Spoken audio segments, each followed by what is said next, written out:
حضرت معاذ ابن جبل رضی اللہ تعالیٰ عنہ عشاء کی نماز اپنے محلے میں آ کے پڑھاتے تو تھوڑی سی لمبی پڑھا دیتے تھے، اس لیے کہ اللہ کے رسول بھی کبھی کبھی لمبی پڑھاتے تھے۔ تو وہاں کے لوگ چونکہ مزدور ٹائپ کے تھے، کھیتی باڑی کا کام کرتے تھے، تو انہوں نے جا کے اللہ کے رسول سے شکایت کی کہ اے اللہ کے رسول، معاذ آتے ہیں بڑی لمبی لمبی نمازیں پڑھاتے ہیں، اور ہم لوگ کھیت کا کام کر کے آتے ہیں اور ہم چاہتے ہیں نماز پڑھ کے جلدی سے سو جائیں تاکہ صبح سویرے اٹھیں، تو جب لمبی نماز پڑھتے ہیں تو ہم کو گراں لگتا ہے۔ تو اللہ کے رسول صلی اللہ علیہ وسلم نے حضرت معاذ کو بلایا اور کہا معاذ تم لمبی نماز پڑھاتے ہو؟ کہا ہاں اللہ کے رسول کبھی کبھی پڑھاتا ہوں۔ تو کہا کیا سورہ والضحیٰ، الم نشرح، والتین، سورہ انا انزلناہ فی لیلۃ القدر اگر عشاء کی نماز میں پڑھو گے تو نماز نہیں ہوگی؟ کہا ہو جائے گی۔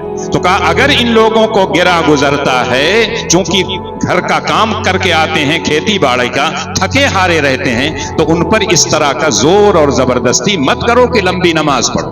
اور جو لفظ اللہ کے رسول نے استعمال کیا تھا افتان یا معاذ، اے معاذ لوگوں کو فتنہ میں مبتلا کرتے ہو، جب امامت کرو تو ہلکی پھلکی نماز پڑھو۔ اب ہلکی پھلکی اس دور کے لحاظ سے اندازہ کیجئے کہ سورہ بقرہ اور سورہ آل عمران اگر فجر کی نماز میں پڑھتے تھے تو جب مختصر کریں گے تو کتنا ہو جائے گا؟ بہت مختصر کریں گے تو ایک پاؤ ہوگا۔ اور یہاں تو چاہتے ہیں کہ انا اعطینا قل هو اللہ احد، یہی پڑھیں۔